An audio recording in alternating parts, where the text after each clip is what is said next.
السلام عليكم ورحمة الله تعالى وبركاته. كيف أمسيتم؟ أمسينا وأمسى الملك لله والحمد لله، لا إله إلا الله وحده لا شريك له، له الملك وله الحمد وهو على كل شيء قدير. رب أسألك خير ما في هذه الليلة وخير ما بعدها. رب أعوذ بك من شر ما في هذه الليلة ومن شر ما بعدها. رب أعوذ بك من الكسل وسوء الكبر. رب أعوذ بك من عذاب في النار ومن عذاب في القبر. بسم الله الواحد الأحد الفرد الصمد الذي لم يلد ولم يولد ولم يكن له كفوا أحد. الحمد لله حمدا كثيرا طيبا مباركا فيه، حمدا يليق بجماله وجلاله وكماله في جماله وجلاله، حمدا يليق بجزيل نعمائه. والصلاة والسلام على أشرف أنبيائه سيدنا مولانا محمد الطاهر الطيب الصادق الأمين الرسول المبين المبعوث رحمة للعالمين، وعلى آله الطاهرين الطيبين وأصحابه الصالحين الغر الميامين والتابعين لهم بإحسان إلى يوم الدين. اللهم اجعلنا منهم آمين. اللهم افتح مسامع قلوبنا لذكرك. Ya Allah, please open the hearing channels of our hearts and souls and minds to that which reminds us of you and leads us to you, and help us draw nearer to you and leads us ultimately to the hubb love of you and from you and for you. Ya Arhamar Rahimin, Ya Rabbal Alameen. As we continue our weekly encounters bi'idhnillahi ta'ala, during which we learn different aspects of our deen, from usul al-deen to usul al-fiqh, to fiqh, to matters of the heart and of the soul. And throughout that spectrum, as we meet together, we hope that Allah subhanahu wa ta'ala continues to bless us and to help us screen that which we hear and that which we learn, screen it with the screen of His Tawheed subhanahu wa ta'ala. As Al-Imam Sayyid Abdul Qadir Al-Jilani would say, that he said, rahimahullah ta'ala, fire yourself. Get fired. Fire yourself and get a job. That's what he said. Fire your nafs and get a job. What's that job? He said, a gatekeeper. Whatever you have job, fire yourselves. Fire your job of your nafs and get a real job. And a real job is a gatekeeper. You know, gatekeeper, a porter, stay at a port, at a gate, at a door, you know, and sit on a chair and allow those to enter and not to enter for the boss inside. So he said, fire your nafs and get a job as a gatekeeper. You being a gatekeeper, carrying the sword of Tawheed at the house which is your heart. And don't allow anything and anyone to enter your heart except if it passes the screen of Tawheed.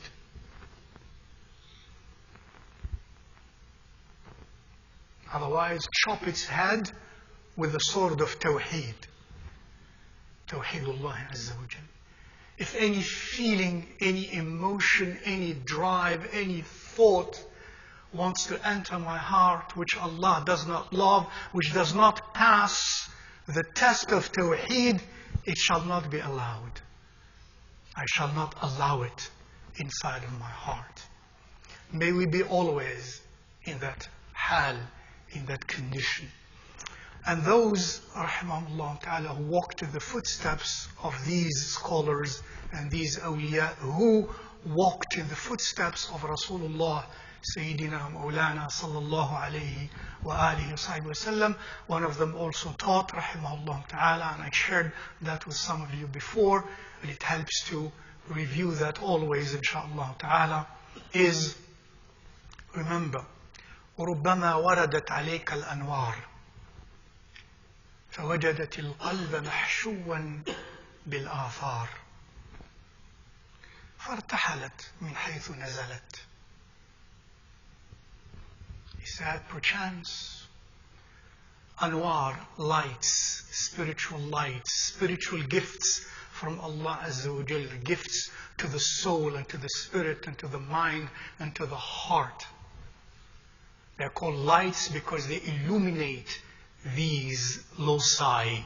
They illuminate the spirit and the soul and the heart and the mind, illuminating the meaning. The soul and the spirit and the heart and the mind are able to conceive of that which is to be known in the right way. Like we need light to see physical objects. Our souls, our spirits, our hearts, our minds need light, not physical light. The gift from Allah Azza wa Jal to be able to understand the nobles the way they really are and to perceive them the way they really are. So he says, rahimahullah ta'ala, perchance those anwar, those lights coming from Allah Azza wa Jal as a gift, they come to land in your heart, to illuminate your heart. Imagine we're in a dark room and somebody brings light. Oh, we can see now. We can distinguish objects and know what this is and what that is not. So imagine those anwar, gifts from Allah, are coming towards your heart to land. But they don't find a landing strip in your heart. It's all busy. It's all filled. And what fills the heart? Physical objects? No. Attachments.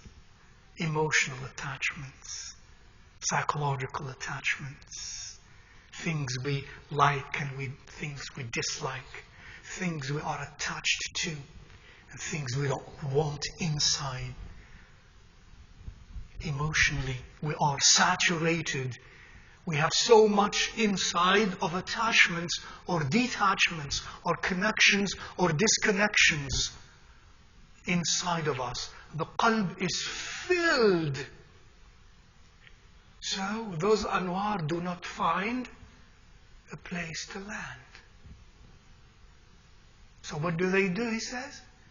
They leave before even they land. Because you did not provide for them a strip to land or a place to land. Because of what I and you and we do every day, and the emotions we build and the attachments we build every day, some of that may be halal and a lot of that is maybe either makruh or haram or useless. So we miss that. فوجدت القلب محشوا بالآثار فارتحلت من حيث نزلت. And so it found the heart saturated with the relics of creation, al-athar. That's why our ulama call, creation, they call them athar, just relics. They're not real relative to the reality of the divine. Allah is al-haqqul mubin. Relative to the haqiqah of Allah Azza wa Jal, everything else is zero, nil. Al-athar. So they call anything of the worldly creation which we have built inside of us, athar, relics of creation, vestiges of creation only. Athar. So your qalb or mind is filled not even with real things in reality. They are simply like shadows and like vestiges. So the qalb is filled with that already. So those anwar leave. You did not provide for them space to land. And therefore they say, rahimahullah ta'ala, فرغ قلبك من الآثار. يملأه بالمعارف والأسرار. فرغ قلبك من الآثار أو الأغيار. يملأه بالمعارف والأسرار. And therefore, if we understood that, and may Allah help us do that, again, understanding, it depends. When we understand, that's nur. We have gotten some nur. And when we don't understand what we should understand, the way we should understand, it means we didn't have nur, because it didn't land. So if we had some nur that was already there, by which we understood this already, these types of ma'arif and asrar, then we will understand the next one, which says, empty your qalb from the vestiges of creation, from the relics of creation. Empty from the attachments we have, the hate we have, the grudge we have, the arrogance we have, the delusions we have, the ostentations we have, the conceitedness we have, the envy we have, etc. The attachments we have, the priorities we have. Empty your qalb from the love you have and the hate you have. Empty your qalb from those vestiges inside of you. Then He will fill your qalb with ma'arif and asrar, with that knowledge which is most important and most beautiful, the knowledge of Allah and about Allah, and the asrar and the special gifts and secrets that He subhanahu wa ta'ala awards those who are especially oriented towards Him Azza wa Jal. So it takes to prepare the ground of my qalb, the stage of my qalb, the landing strip of my qalb, the space of my qalb, to make it ready to receive. And that doesn't come without work. You know, if we want to build a landing strip for airplanes, does it take work? Or is it by, you say, we want a strip for this Boeing to land, and there is a strip? What will it take? A lot of work, a lot of planning, a lot of designing, and a lot of hard work to make that strip ready for safe landing of airplanes. We need to work hard to make our qulub ready to receive the gifts from Allah Azza wa Jalla, the anwar, the lights from Allah subhanahu wa ta'ala. يَمْلَأَهُ بِالْمَعَارِفِ وَالْأَسْرَارِ. And therefore, the third one, in which it says also, and therefore, لَا تَسْتَبْطِئْ مِنْهُ النَّوَالِ. لا تستبطئ منه أي من ربك من الله عز وجل. لا تستبطئ منه النوال، ولكن استبطئ من نفسك وجود الإقبال. الله أكبر. And therefore, some of us expect and desire and wish for and hope for and pray for those anwar and those ma'arif and those asrar. Right? Many of us want to claim that, at least intellectually, and we think it's only an intellectual exercise. Even that some of us don't do. Now assume we're at least those who work intellectually to acquire that.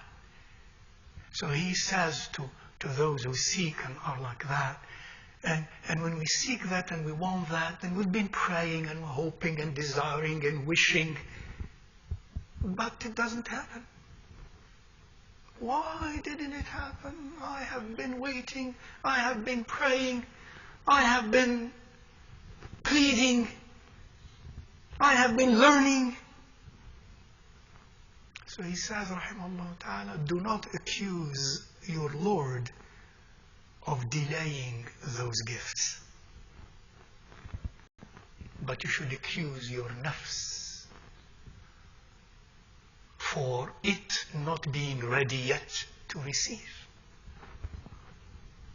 You should accuse yourself for not working hard enough to make the nafs ready to receive. Instead of accusing Allah, Ya Latif, the infinite perfection, that, well, He's late in giving me. And that's what we do, directly or indirectly. قولا أو حالا. Some of us say that, and some of us are in that condition, but we may not, maybe we didn't say it with our tongues. But our hal speaks more than our tongues would speak. Subhanallah. And let's remember, sometimes I start our lessons, and I am the first one to learn from these lessons. We start with a simple dua. Which one? Consistent with what we're saying? اللهم افتح مسامع قلوبنا لذكرك. Ya Allah, please open the hearing channels of our hearts. Open our hearts, the hearing channels and the seeing channels of our hearts to your dhikr. So in that spirit, I hope we are here. And we come here and we enter the masajid with that spirit. It must not be with less than that, let alone with the opposite of that. In that spirit, قوله تعالى, from what we recited from Surah Al-A'raf, starting at around, I think, ayah 30, 31 and on. يا بني آدم خذوا زينتكم عند كل مسجد وكلوا واشربوا ولا تسرفوا إنه لا يحب المسرفين, says Allah Azza wa Jal. يا بني آدم, يا بني آدم. We're called to all the children of Adam, because all the children of Adam are meant to do that. Some do not. And those who do, Ya Bani Adam, subhanallah, your father is Adam. Your father is Adam. Adam, who was given by Allah subhanahu wa ta'ala the knowledge of all things, the names of all things, what they are, what their functions are, and the names and attributes of Allah subhanahu wa ta'ala, and their realizations and their manifestations onto this world. Your Adam, alayhi salatu wassalam, whom you know, his coming in this dunya was about sujood. It's a story of sujood. Shaitan arrogantly rejected the command of Allah subhanahu wa ta'ala to be in sujood to Adam, not sujood ibadah, not a sujood of ibadah, a sujood of, that was a sujood of what? Of respect. The sujood of ibadah is shirk, is kufr. That was a sujood of respect, of ta'zeem and ihtiram. لأن أمر الله سبحانه وتعالى كان كذلك. For the command of Allah was that. And he refused. Now I tell you, Ya Bani Adam, you must be in sujood to me. And when you come to the masjid, Ya Bani Adam, خذوا زينتكم عند كل مسجد. And when you come to perform salah, anywhere that is called the masjid officially and technically, and the masjid literally. What is a masjid literally? A place where we lay ourselves in sujood. Anywhere it is, in your home, outside, that's a masjid literally in the Arabic language. Even in the Arabic language in a majazi sense, also masjid means sujood itself. And the technical masjid which is built says Allah subhanahu wa ta'ala, خُذُوا زِينَتَكُمْ at every masjid. And that is at every salah. خُذُوا زِينَتَكُمْ. Embellish yourselves. Adorn yourselves. First of all, our ulama rahimahumullah ta'ala, who reported to us through their chains of narrations that of the occasions of the revelation of this ayah is that, the people of Jahiliyyah, of Quraysh, used to, in their own concept of prayer, in their own concept of salah, and in tawaf around the Kaaba, they used to, وَالْعِيَاذُ بِاللَّهِ, man and women, some reporters say man during the day and women during the night, they would perform tawaf around the Kaaba without clothes. وَالْعِيَاذُ بِاللَّهِ. It's interesting, well, that was 14 centuries ago, and we have nowadays some people in the name of religion that they are performing ibadah and salah naked. Yeah, you probably know that, and you read that, and I know that, and I read that. Even some people, wal-iyad billah, you probably don't know that, who have claimed to be Muslim. Because anyone can claim anything. It's interesting that in Jahiliyyah time, they used to do that. And they intellectualize their reasons. They intellectualize, their acts. They reason their acts. They used to say, well, we're not going to perform tawaf around the Kaaba. Listen to this. In clothes in which we disobeyed Allah. Isn't it interesting? If you didn't hear this and you know, oh, it's interesting, and then you go and do tawaf naked. Those who learn their deen outside of the right channels of scholarship and read the Quran by themselves and read the stories by themselves, they may end up saying, oh, I perform tawaf or I perform salah naked because these clothes, I used them, I have, in one way or the other, disobeyed Allah while I was wearing them. So how can I do that? It will be greater ibadah to turn to Allah in the way He created me naked without anything that I wear in which I sinned. You see? Ad-dalala can be also reasoned. And they used to reason this way. Second, some of the reasoning they had given is that التفاؤل أيضا بترك الذنوب بالإقلاع عن الذنوب. يعني we are performing this salah and this tawaf naked, symbolizing that we are ridding ourselves of dhunub. Interesting, isn't it? Attractive, isn't it? Dangerously attractive it is. And even in modern times, this concept exists. There are some people who amongst us think they are smart. And they think of things which they think have not happened before.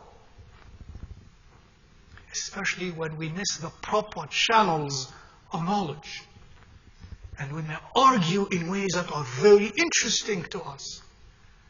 In our own, conceitedness, in our own ujb, برأينا بأنفسنا, and we build arguments that are pleasing to us, interesting to many people, yet in the haqiqah of Allah Azza wa Jal, they are ugly.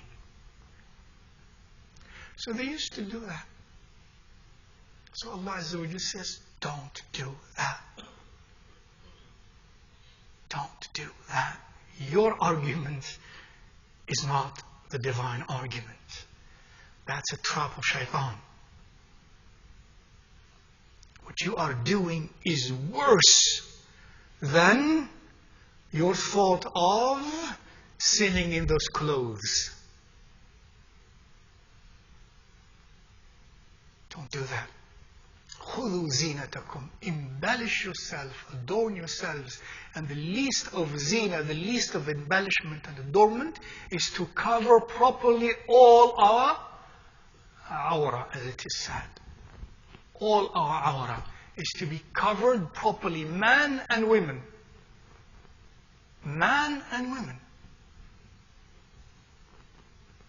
Now, part of the awra, and to wear upon that also risha. Risha, in the linguistic, literary origin of rish, or riyasha, it means that which is apparent and external. Not only, and then it means also feathers. And risha, that is, you were properly covering your awra, and you wear on top of that beautiful things. More of that. When you perform salah wherever you are, at any masjid, خذوا زينتكم عند كل مسجد.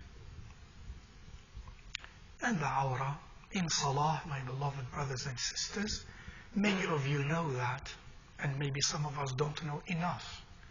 Allah did not only say protect, He didn't say protect your awra only at every masjid, at every act of salah. But He says, خُذُوا زِينَتَكُمْ. It's more than that. As we said before, it is not haram to wear shorts at the knees when you walk outside. But it is not proper to wear that in salah. In salah, wherever it is. That's not zina.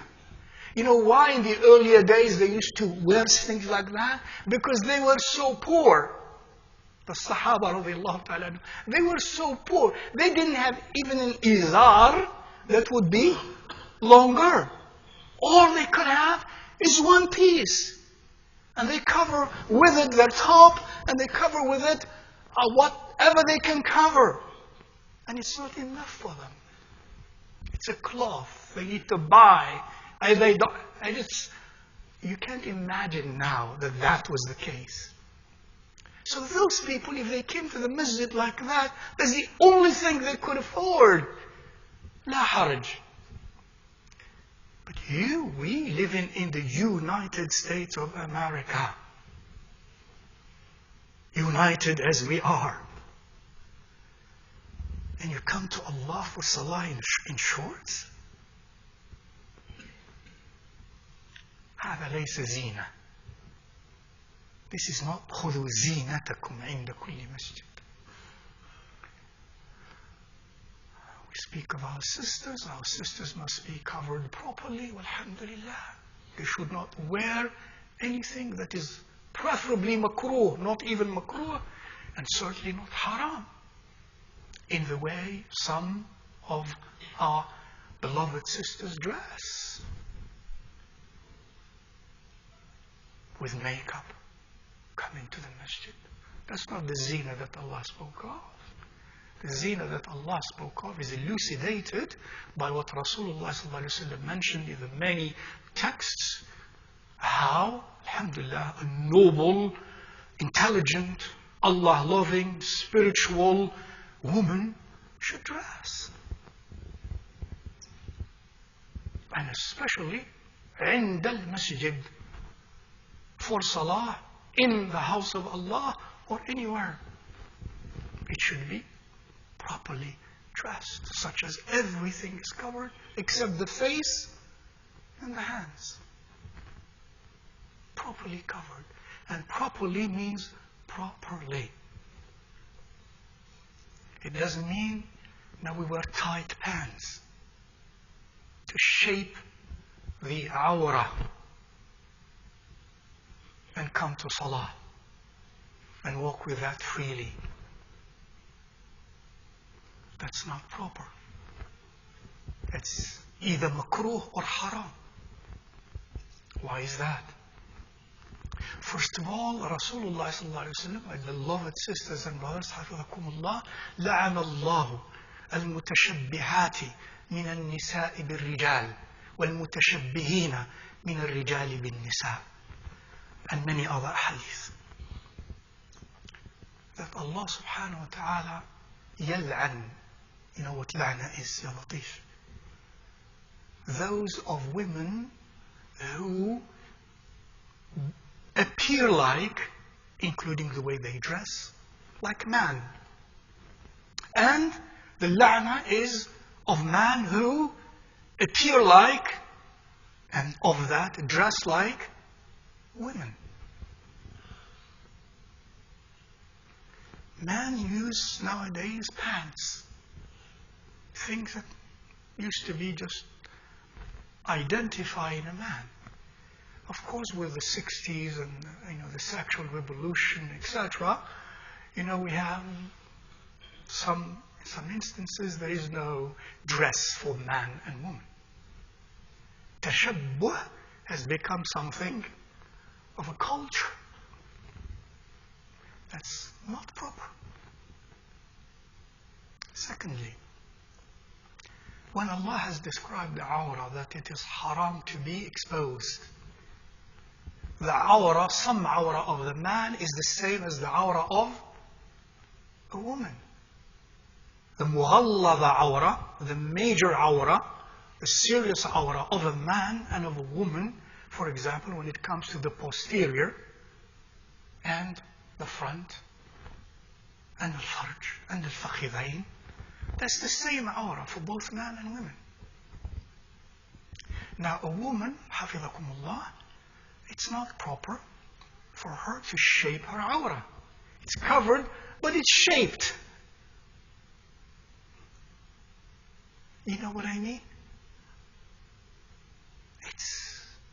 It's like just the color changes of the skin. La haya fi din. Please allow me. Now I'm covered. No. And the texts are there, and the laws are there of the ulama that expound on the ahadith of Rasulullah sallallahu alaihi wasallam, that the proper protection of the awrah, the proper libas, is not only to cover the awrah, but not to shape the awrah, and not to be intended to draw sexual attention, whether it is from a woman towards a man or a man towards a woman. So if, and usually most men agree, that, oh yes, it is awrah that a woman shapes her, dresses in a way that shapes her awrah, it's improper or haram, which is often true. What about the awrah of a man? Is the behind, the posterior awrah for a man or not? Is it or is it not? Anybody knows otherwise? Tell us. Is the front farj, the fakhid of a man awrah or not? So why do you say to a woman you cannot shape that awrah and you shape your awrah? By tight pants. And even making sure that that appears, especially if you're muscular and tall and you know what shaitan does inside. And justifying that and intellectualizing that. Why do you do that?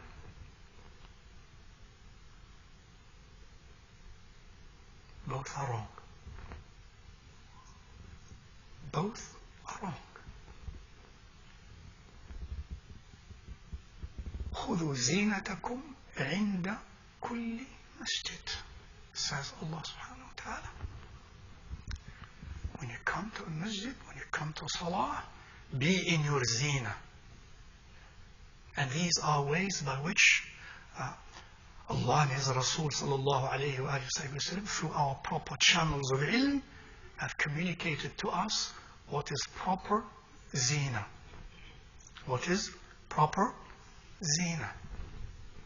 Now, remember some time ago we have talked about these ayat, and we mentioned the ayat before, where Allah Azza wa Jal was speaking about garments of... you forgot. Some must remember. يا بني آدم قد أنزلنا عليكم لباسا يواري سوآتكم وريشا ولباس التقوى ذلك خير. So this ayah that we are commenting on are after these ayah that I shared with you before, where Allah Azza wa Jalla is speaking to us about two types of garments, two types of libas. External libas and internal libas. External zina and internal zina. Internal zina is what has to do with taqwa. To be Allah conscious, always aware of Allah Azza wa Jalla inside of you. And allowing only beauty to enter inside and to go outside of you. Internal beauty, internal zina. Rid the trash, put into the trash the ugliness inside of us, the stain inside of us, the awara inside of us, such as kibr and ghurur and riya and hasad and tama' and jahl and shirk and ujub and so on. Leave them out. خُذُوا زِينَتَكُمْ. The other zina is when we come to salah, when we come to the masjid, please leave the trash outside. Please. Leave the trash outside. What trash? Tell me. Oh, I didn't think of that. I really had forgot that part. You said cell phone. Thank you, because it's a modern thing and the fiqh has to be accommodating now for these new inventions. And that's a trash. Thank you. Some of us don't want to understand. You said it, I didn't. Some of us don't want to understand. See, attachments, فرق قلبك من الأغيار, that's an attachment. You cannot get rid of it from inside. That's why you can't get rid of it from here. Wallahi al-azim, it will deprive you of many things. That's an example. Because it shows which attachments we have. A spiritual psychologist, by certain examples, can read inside you and out more than what you think. Just like a secular psychologist can read you inside in so many ways. A spiritual psychologist, min awliya illahi salihin, can read you in and out by the way you look, by word you say, by behavior externally, by what you own, what you possess. Wallahi jazakallahu khair. Leave the trash outside. No, I meant other trash. Now after that, what is the trash we have to leave outside? Internal trash. Now? What? Examples. Attachments to what? To dunya, to anything of this dunya. Examples of other things. You work, love the family, wealth, etc. But also, leave the trash outside of being arrogant. That's a trash. Leave the trash outside of being, mu'jabun bi nafsi. I am a performer. I am, somebody who produces. I'm somebody. Delusions. Leave that outside. That's ghurur. Takabbur. Leave that outside. Leave grudges, internal grudges outside. That's trash. That's not zina. Leave that outside. Leave your hasad, your envy, your violent envy outside. Leave your ta'assub to your madhab outside. Even legitimate madhab. And madhahib are good. But leave your ta'assub outside. Don't bring it here. So that, and you learn even outside to keep it outside of you at all. But once you enter the masjid and you enter into salah, خذ زينتك. Be beautiful. خذوا زينتكم عند كل مسجد. My beloved brothers and sisters. Now, second thing. وكلوا واشربوا ولا تسرفوا. إنه لا يحب المسرفين. Eat and drink, but do not be spendthrift, do not be excessive, for He subhanahu wa ta'ala does not have hubb for those who are spendthrift, for those who are excessive. He does not have hubb for them. Ajib. Kulu washrabu.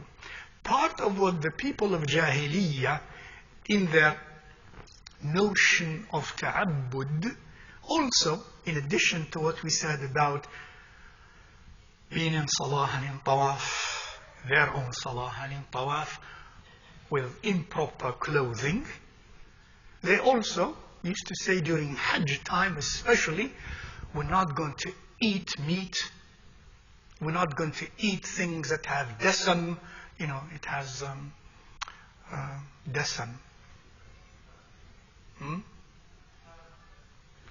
And not only fat, but yes, anything that is gravy-like and soft, makes the food soft. And none of that. تعظيما وإجلالا للحج, as a means of symbolizing their reverence for these activities, which sounds very interesting. Haram to eat that for us. Haram to drink this. Haram to eat dasim. Allah says, you made it haram, not Allah Azza wa Jal. Intending that they are doing more ibadah to Allah Azza wa Jal, which He did not permit, neither explicitly nor through the laws He subhanahu wa ta'ala allowed. So He said, Kulu washrabu. Eat and drink. However, ولا تسرفوا, without being excessive, without being abusive. ولا تسرفوا.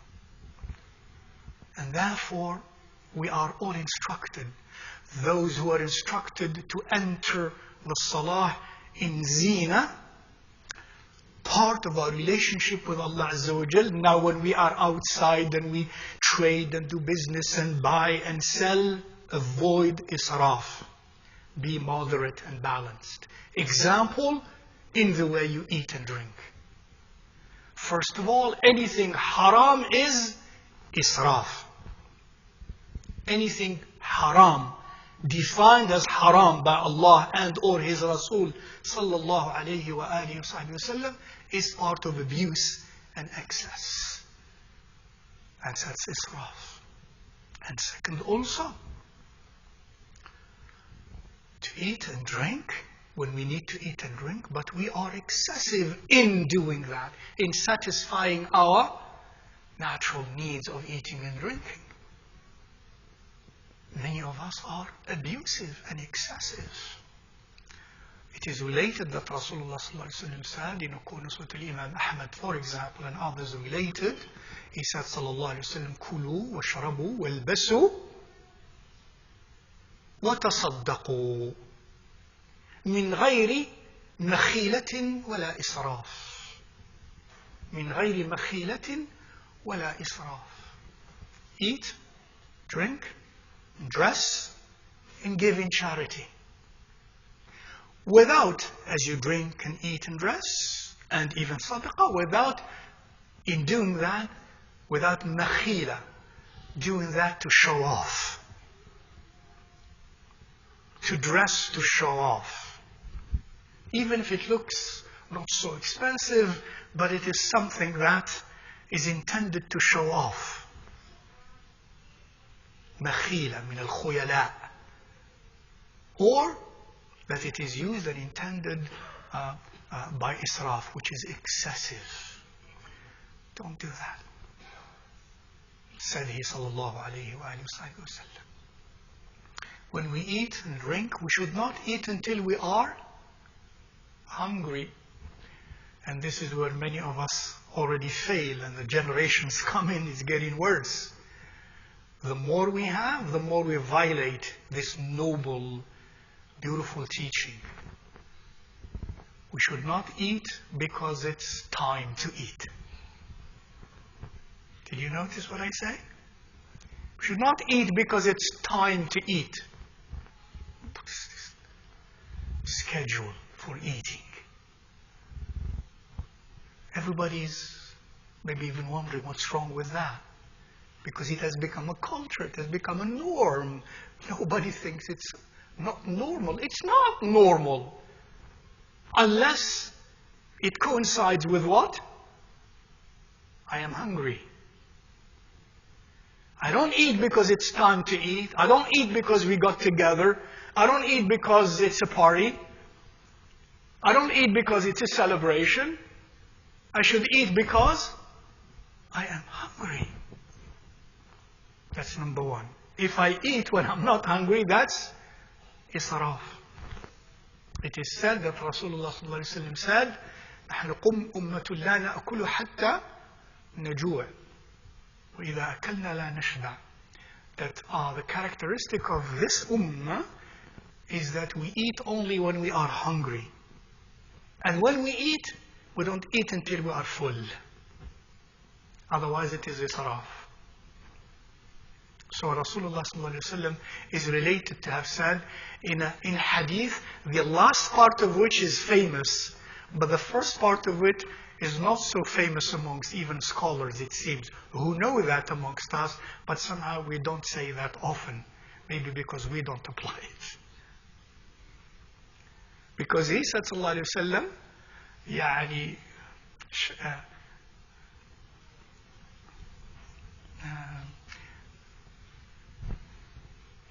ما ملأ عبد وعاء شرا من بطنه.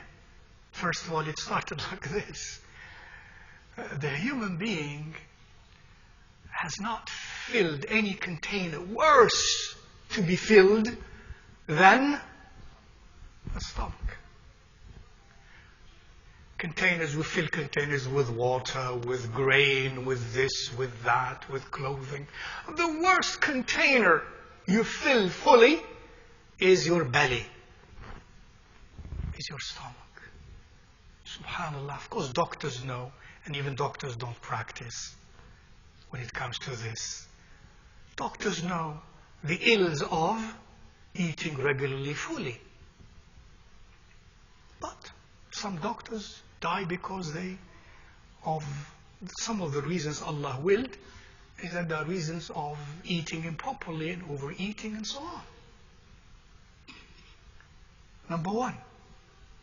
Number two, he said, sallallahu alayhi wa sallam, حسب ابن آدم أكيلات يقمن صلبه. Second part of that hadith says, it suffices the child of Adam few bites.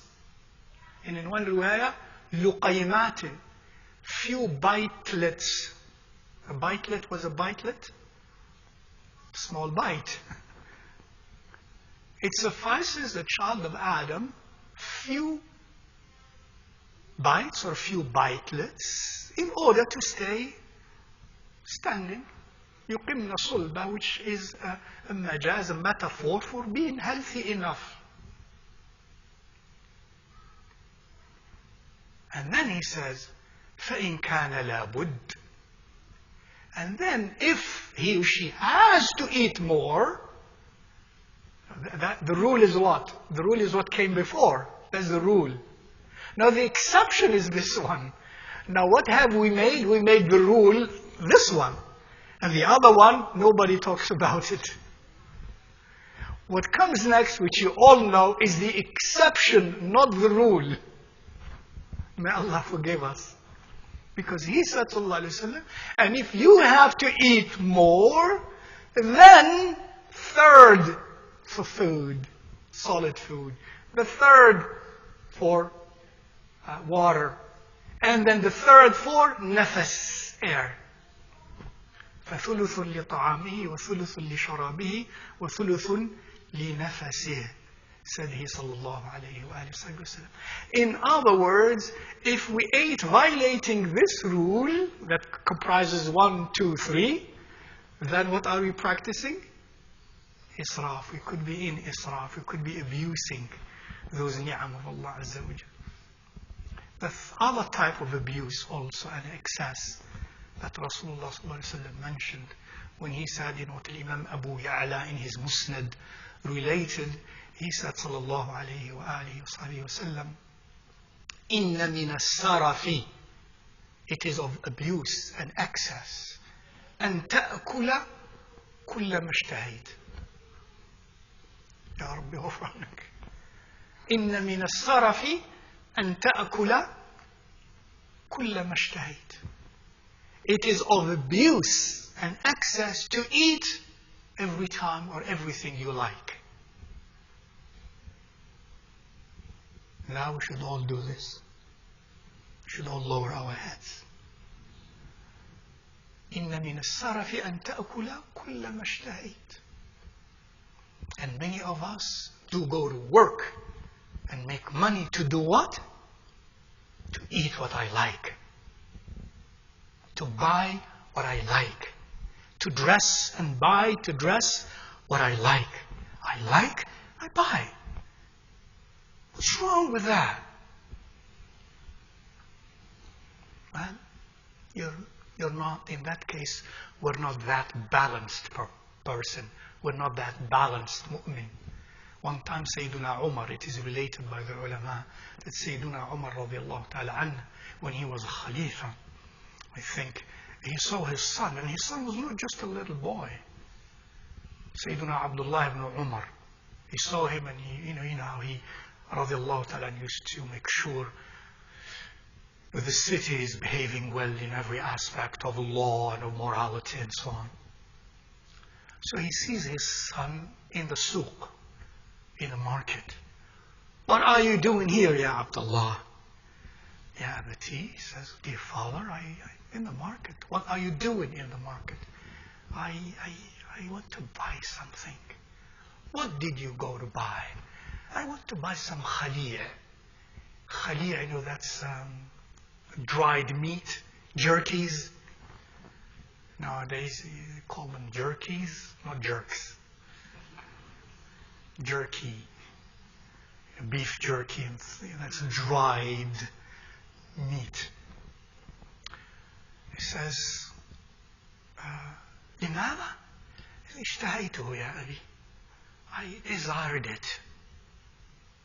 He said, ويحك أكلما اشتهيت اشتريت. End of quote. And it rhymes. أكلما اشتهيت اشتريت. Woe on you.